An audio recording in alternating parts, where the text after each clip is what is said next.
میں حیران تھا کہ جو خیال میرے دل میں تھا اور جسے میں نے زبان سے ادا نہیں کیا تھا وہ اس تک کیسے پہنچ گیا۔ ایک دیوانگی سے مجھ پر سوار ہو گئی۔ میں بھی ان بچوں کے ساتھ اس پاگل کے پیچھے چل پڑا۔ بچے اب بھی اسے پتھر مار رہے تھے، میں ان کو روک رہا تھا۔ آخر میں نے سب کو ڈانٹ کر بھگا دیا۔ میں اس پاگل سے بات کرنا چاہتا تھا لیکن اس سے بات کرنے کی مجھ میں ہمت نہیں تھی۔ چلتے چلتے اچانک ایک جگہ وہ زمین پر بیٹھ گیا اور ارد گرد سے پتھر اٹھانے لگا۔ پتھر اٹھانے کے بعد وہ کھڑا ہو گیا اور آسمان کی طرف دیکھنے لگا۔ پھر اس نے ایک ایک کر کے پتھر آسمان پر پھینکنا شروع کر دیے۔ وہ پتھر پھینکتا جاتا اور کہتا جاتا، بادلو جلدی آؤ، بارش کرو، بہت گرمی ہے آج۔ اور پھر میرے دیکھتے ہی دیکھتے آسمان بادلوں سے بھر گیا، بجلی کڑکی اور موسلا دھار بارش شروع ہو گئی۔ میں حیرت سے آسمان پر چمکنے والی بجلی اور برسنے والے پانی کو دیکھ رہا تھا۔ ایک دم مجھے اس پاگل کا خیال آیا تو میں نے اس کی طرف نگاہ دوڑائی جہاں میرے اندازے کے مطابق اس پاگل کو ہونا چاہیے تھا، مگر اب وہاں کوئی نہ تھا۔ میرے دل کی دنیا ایک دم بدل گئی۔ مجھے کچھ اچھا نہیں لگ رہا تھا۔ میرے دوست میری تبدیلی پر حیران تھے۔ وہ مجھ سے طرح طرح کے سوال پوچھتے لیکن میرے پاس ان کے سوالوں کا کوئی جواب نہیں تھا۔ میرا دل ہر چیز سے اچاٹ ہو گیا۔ میں نے فیصلہ کر لیا سب کچھ چھوڑ چھاڑ کر واپس گاؤں چلا جاؤں گا۔ میں نے اپنے دوستوں کو اپنے فیصلے سے آگاہ کیا لیکن وہ پہلے ہی جان گئے تھے کہ اب مجھے ان کاموں میں کوئی دلچسپی نہیں رہی اور اب میں ان کے کسی کام نہ آ سکوں گا۔ چنانچہ وہ مجھے کسی صورت زندہ چھوڑنے کا خطرہ مول نہیں لینا چاہتے تھے، کیونکہ میں ان کے تمام رازوں سے واقف تھا اور میں ان کے لیے پھانسی کا پھندا ثابت ہو سکتا تھا۔ میں نے انہیں ہر طرح سے قائل کرنے کی کوشش کی کہ میں ان کے خلاف کبھی زبان نہیں کھولوں گا، لیکن وہ کسی صورت میری بات ماننے کو تیار نہ تھے۔ مجھے صاف محسوس ہو رہا تھا کہ ان کے گینگ سے نکلنے کے بعد وہ مجھے زندہ نہیں چھوڑیں گے، کیونکہ انہیں ڈر تھا کہ میں ان کے لیے موت کا پھندا بن جاؤں گا۔ مجھے بڑی شدت سے ان تمام گناہوں کا احساس ہونے لگا جو مجھ سے سرزد ہوئے تھے اور جن پر اس سے پہلے میں نے کبھی بھی شرمندگی محسوس نہیں کی تھی۔ اب میرے دل میں صرف یہ خیال تھا کہ ایک بار اپنے والد سے مل لوں اور ان سے معافی مانگ لوں۔ ابھی صرف میری نگرانی کی جا رہی تھی کیونکہ انہوں نے میرے قتل کے لیے دن مقرر نہیں کیا تھا۔ میرے پاس ایک رات کی مہلت تھی۔ میں نے کچھ کر گزرنے کا فیصلہ کر لیا۔ رات کی تاریکی میں نے کھڑکی کے پٹ کھولے اور آہستگی سے نیچے اتر گیا۔ بمشکل پہرے داروں کو دھوکہ دیا اور رات کے اندھیرے میں ہی اپنے گاؤں کا رخ کیا۔ صبح کے 4:30 بجے تھے جب میں اپنی حویلی میں داخل ہوا۔ ملازم مجھے اتنی صبح خالی ہاتھ حویلی میں آتے دیکھ کر حیران ہو رہے تھے۔ اتنے میں کسی نے والد صاحب کو میرے آنے کی خبر دے دی۔ وہ فوراً حیران پریشان ملازم کے ساتھ اپنے کمرے سے باہر آئے۔ خیریت؟ کوئی چٹھی نہیں بھیجی تو نے پتر؟ کس طرح اتنے سویرے آ گیا؟ خیر تو ہے؟ میری آنکھوں سے آنسو بہہ نکلے۔ اب والد صاحب سے کوئی بات چھپانا ناممکن تھا۔ بات تو بتاؤ، آخر بات کیا ہے؟ میرا کلیجہ چیرا جا رہا ہے۔ والد صاحب نے اپنے ہاتھوں سے میرے آنسو صاف کیے۔ میری حالت اس وقت بڑی عجیب تھی۔ وہ صفدر علی خان جس نے زندگی میں جو چاہا پایا اور جس کی خواہش کی اسے حاصل کیا، اب بچوں کی طرح رو رہا تھا۔ میں نے آہستہ آہستہ والد صاحب کو تمام تفصیل بتانی شروع کی۔ سب کچھ بتانے کے بعد میرے دل کا بوجھ کسی حد تک کم ہو گیا، لیکن دل کی خلش ابھی باقی رہی تھی۔ رہ رہ کر دل و دماغ میں ایک فکرہ گونج رہا تھا، اپنا قبلہ درست کر۔ میرے دل میں شدت سے یہ خواہش جاگی کہ اپنے گناہوں کے لیے توبہ کروں اور اپنے رب ذوالجلال کی طرف پلٹ جاؤں، مگر احساس ندامت کسی پل چین نہ لینے دیتا تھا۔ والد صاحب تمام باتیں سننے کے بعد سوچ میں ڈوبے ہوئے تھے۔ مجھے کہنے لگے، روٹی کھا لو پھر میرے ساتھ ایک جگہ چلنا۔ تقریباً 1 گھنٹے بعد ملازم نے آ کر اطلاع دی کہ بڑے صاحب آپ کا انتظار کر رہے ہیں۔ میں تیار ہو کر والد صاحب کے پاس گیا۔ گاڑی تیار تھی۔ والد صاحب نے ڈرائیور کو گاڑی روانہ کرنے کے لیے کہا۔ تقریباً 1 گھنٹے کے سفر کے بعد ہم قدرے ویران علاقے میں داخل ہو گئے۔ میں اس طرف کبھی نہیں آیا تھا۔ یہ علاقہ بالکل بنجر تھا، اونچے نیچے پہاڑی ٹیلے اور سبزہ نہ ہونے کے برابر تھا۔ ایک جگہ والد صاحب نے گاڑی روکنے کا حکم دیا۔ گاڑی رک گئی تو وہ نیچے اتر اور میں بھی ان کے پیچھے پیچھے۔ آدھے گھنٹے کے دشوار گزار سفر کرنے کے بعد ہم ایک غار کے دہانے پر پہنچے۔ دہانے پر پہنچ کر والد صاحب نے اپنی انگلی پر چاقو سے ایک کٹ لگایا اور خون کے چند قطرے زمین پر ٹپکائے۔ میرے دیکھتے ہی دیکھتے خون کے قطرے زمین پر سے غائب ہو گئے۔ اب والد صاحب ہاتھ جوڑ کر غار کے سامنے کھڑے ہو گئے۔ آ جاؤ سیوک، تمہاری بلی قبول کی جاتی ہے۔ اچانک یہ آواز غار کے اندر سے آئی۔ والد صاحب میرا ہاتھ پکڑ کے غار کے اندر داخل ہو گئے۔ کچھ گہرائی میں اترنے کے بعد غار کے ایک کونے سے ہلکی سی روشنی ظاہر ہوئی۔ اس روشنی والی جگہ پہنچنے پر غار بائیں طرف مڑ گیا۔ اس سے داخل ہونے کے لیے ایک بڑا سا سوراخ تھا۔ غار کا یہ حصہ ایک مستطیل شکل کا تھا۔ اس کے وسط میں ایک چھوٹا سا گڑھا تھا جس میں آگ روشن تھی۔ ناگوار بو سارے غار میں پھیلی ہوئی تھی۔ آگ کے سامنے ایک بوڑھا بیٹھا تھا جس کے جسم پر ایک لنگوٹ تھا اور اس کے لمبے لمبے سفید بال اس کی کمر کو چھو رہے تھے۔ بوڑھے سادھو نے ہاتھ کے اشارے سے ہمیں بیٹھنے کو کہا۔ خود آنکھیں بند کیے منہ میں کچھ پڑھنے لگا۔ کچھ دیر بعد آنکھیں کھول کر ہماری طرف دیکھا۔ کیا چاہتے ہو سیوک؟ سادھو نے والد صاحب کو مخاطب کرتے ہوئے کہا۔ والد صاحب نے ہاتھ جوڑتے ہوئے میرے بارے میں بتانا شروع کیا۔ سادھو نے ہاتھ کے اشارے سے انہیں منع کر دیا۔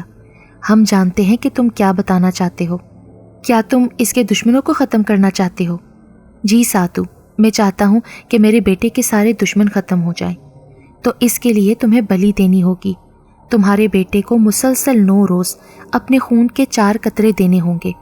9 دن کے بعد اس کے دشمنوں کی بربادی شروع ہو جائے گی۔ ہر روز رات کے ٹھیک 2 بجے اسے اپنے خون کے 4 قطرے زمین پر ٹپکانے ہوں گے۔ اس کے بعد ساری زندگی یہ ہر ماہ کی 13 تاریخ کو خون کے 4 قطرے دان کرے گا۔ پھر یہ ہماری خاص شرن میں ہوگا۔ جو اس کی طرف قدم بڑھائے گا ہم خود اس کا خاتمہ کر دیں گے۔ والد صاحب نے ہاتھ جوڑ کر یقین دلایا کہ یہ ایسا ہی کرے گا۔ اچھا اب تم جاؤ۔ میں نے ابھی تک والد صاحب سے کوئی سوال نہیں کیا تھا۔ میں اب اس سادھو کے بارے میں جاننا چاہتا تھا، لیکن جب کبھی کوئی سوال کرتا والد صاحب یہ کہہ کر چپ کرا دیتے کہ تم اپنے کام سے کام رکھو۔ میں خاموش ہو جاتا۔ آج رات 2 بجے مجھے اپنے خون کے 4 قطرے دینے تھے اور میرے والد صاحب مجھے بار بار یاد کروا رہے تھے کہ میں بھول نہ جاؤں۔ یہ سب کچھ میری سمجھ سے باہر تھا۔ میں اس حق میں نہیں تھا۔ بھلا خون کے قطروں سے دشمنوں کو نقصان پہنچانے کا کیا تعلق بنتا ہے؟ میں تو صرف یہ چاہتا تھا کہ وہ لوگ میرا پیچھا چھوڑ دیں، لیکن میں اپنے والد کو کیسے سمجھاتا جو میرے دشمنوں کو کسی صورت معاف کرنے کو تیار نہ تھے۔ گھڑی نے رات کے 2 بجائے اور والد صاحب میرے کمرے میں داخل ہوئے۔ انہوں نے چاقو میری طرف بڑھاتے ہوئے کہا، اپنی انگلی پر کٹ لگاؤ اور خون کے 4 قطرے فرش پر ٹپکاؤ۔ میں نے نہ چاہتے ہوئے بھی ان کے حکم کی تعمیل کی۔ جیسے ہی خون کے قطرے فرش پر گرے تو فوراً ہی زمین پر سے ایسے غائب ہو گئے جیسے کسی نے خون کو فرش پر سے چاٹ لیا ہو۔ میں کبھی فرش کی طرف دیکھتا، کبھی اپنے والد کی چہرے کی طرف۔ پتر، یہ باتیں تیرے عقل میں نہیں آئیں گی۔ تو اپنے کام سے کام رکھ اور پورے 9 دن تو نے یہی کرنا ہے، اور اس دوران تو نے حویلی سے باہر قدم بھی نہیں نکالنا۔ مجھے خون کے قطرے فرش پر ٹپکاتے ہوئے 9 روز گزر چکے تھے۔ آج 10واں دن تھا۔ آج صبح ہی صبح میں نے اپنے والد صاحب سے حویلی سے باہر جانے کی اجازت مانگی تو انہوں نے بخوشی مجھے دے دی۔ ایسا لگ رہا تھا کہ وہ میری طرف سے بالکل بے فکر ہو گئے تھے۔ 1-2 گھنٹے کھیتوں میں گزرنے کے بعد میں اپنے پرانے دوستوں سے ملنے چلا گیا۔ حویلی واپس لوٹا تو دوپہر کے 2:15 بجے تھے۔ دوپہر کے کھانے کا وقت تھا۔ میں نے دوپہر کا کھانا کھایا اور اخبار اٹھا کر اپنے کمرے کی طرف چل پڑا۔ میرا ارادہ تھا کہ کچھ دیر اخبار پڑھوں گا، پھر کچھ دیر پڑھنے کے بعد شام میں اپنے رشتہ داروں سے ملنے نکلوں گا۔ کمرے میں پہنچ کر میں بستر پر بیٹھ گیا اور اخبار کھول کر میں نے شہ سرخیوں کا مطالعہ شروع کر دیا۔ حمید عرف حمادو کا پراسرار قتل اخبار کی شہ سرخیوں کا مرکز تھا۔ میرا دل ایک دم دھڑک اٹھا۔ پوری خبر پڑھنے کے بعد پتہ چلا کہ میرا اندازہ درست تھا، پر میرے دوست کے قتل کی خبر تھی جسے رات 2 بجے پراسرار طریقے سے اس کے بستر پر قتل کر دیا گیا تھا، اور پولیس قاتل کا سراغ لگانے میں ناکام رہی تھی، لیکن پولیس نے جلدی ہی قاتل کو پکڑنے کا وعدہ کیا تھا۔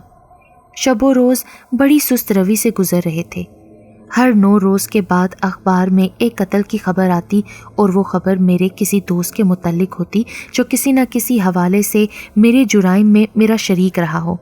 میں شدید ذہنی الجھن میں مبتلا ہو گیا۔ میں نے کبھی نہیں چاہا تھا کہ میرے دوست جو بعد میں میرے دشمن بن گئے تھے وہ ہلاک ہو جائیں، لیکن یہ سب کچھ میری سمجھ سے باہر تھا۔ 9 مہینے گزر چکے تھے۔ اب مجھے ہر مہینے کی 13 تاریخ کو خون کے 4 قطرے فرش پر ٹپکانے پڑتے تھے۔ مجھے محسوس ہونے لگا کہ شاید سادھو اپنے کالے علم سے سب کو قتل کروا رہا ہے۔ مجھے اسے روکنے کا کوئی طریقہ سمجھ نہیں آ رہا تھا۔ ایک دن میرے دل میں خیال آیا کیوں نہ خون کے قطرے ٹپکانے بند کر دوں، شاید اس طرح سادھو مجھ سے ناراض ہو جائے گا اور یہ قتل کا سلسلہ بھی بند ہو جائے گا۔ ویسے بھی اس رات چاند کی 13 تاریخ تھی اور رات کے 2 بجنے والے تھے۔ میں ایک کتاب کے مطالعے میں غرق تھا۔ جیسے ہی گھڑی نے رات کے 2 بجائے تو کسی طاقت نے میرے ہاتھ سے کتاب چھین لی اور میرا ہاتھ پکڑ کر مجھے بستر سے نیچے اتار دیا۔ پھر اس اندیکھے وجود نے میری انگلی پر کٹ لگا دیا تو خون کے قطرے زمین پر ٹپکنے لگے۔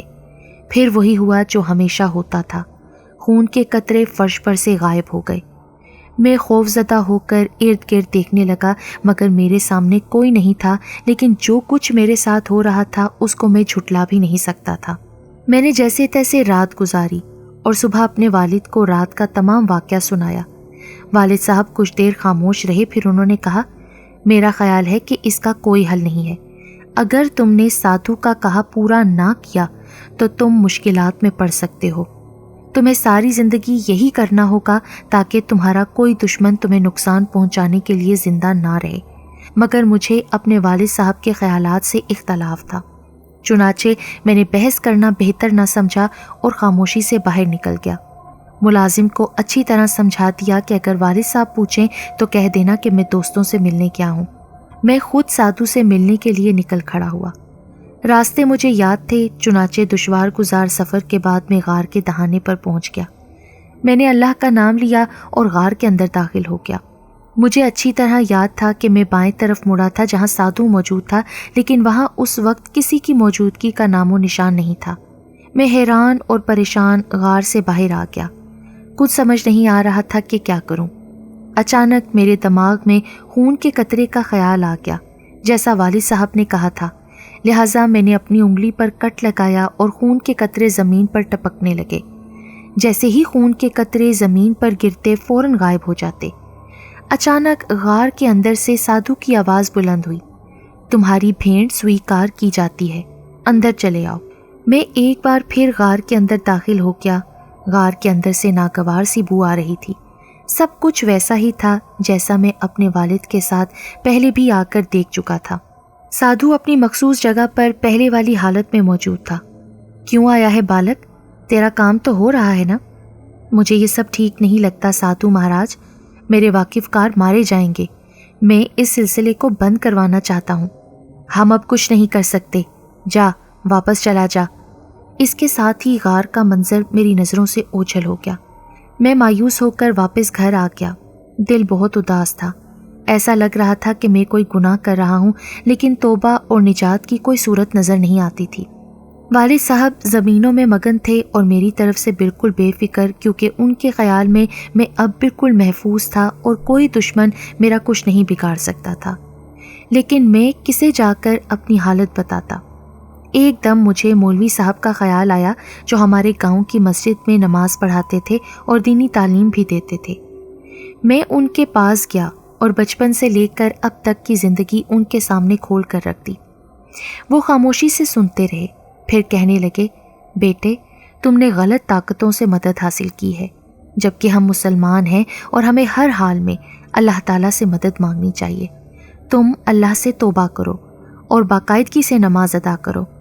اللہ رحمان ہے، رحیم ہے، کریم ہے، سچے دل سے توبہ کرنے والوں کو ضرور معاف کر دیتا ہے۔ مولوی نے مجھے دوبارہ اس سادھو کے پاس جانے سے بھی منع کر دیا۔ میں نے ان کی تمام باتیں اپنے ذہن میں اچھی طرح بٹھا لیں۔ وہاں سے نکل کر گھر آیا، 2 رکعت نفل نماز پڑھی، رو رو کر اللہ سے اپنے گناہوں کی توبہ طلب کی۔ میرے دل کو کچھ سکون ملا۔ اس کے بعد میں باقاعدگی سے 5 وقت کی نماز مسجد جا کر ادا کرنے لگا۔ میں دیکھنا چاہتا تھا کہ اب اگلے ہفتے کی 13 تاریخ کو میرے ساتھ کیا ہوتا ہے۔ کیا پھر مجھے خون کی بھیٹ دینی پڑے گی اور اس کے نتیجے میں میرے کسی دشمن کی جان جائے گی؟ آج صبح سے ہی میرا دل بہت گھبرا رہا تھا۔ میں نے ظہر کی نماز ادا کی اور دیر تک استغفار کرتا رہا۔ میرے دل کی عجیب حالت تھی۔ میں مسجد سے نکل کر قبرستان کی طرف چل پڑا۔ والدہ کی قبر پر پہنچ کر فاتحہ پڑھی، قبر کے سرہانے بیٹھ گیا۔ میرا دل چاہ رہا تھا کہ میں اپنی والدہ کو اپنی زندگی کی ساری باتیں بتاؤں اور ان کی باتیں سنوں،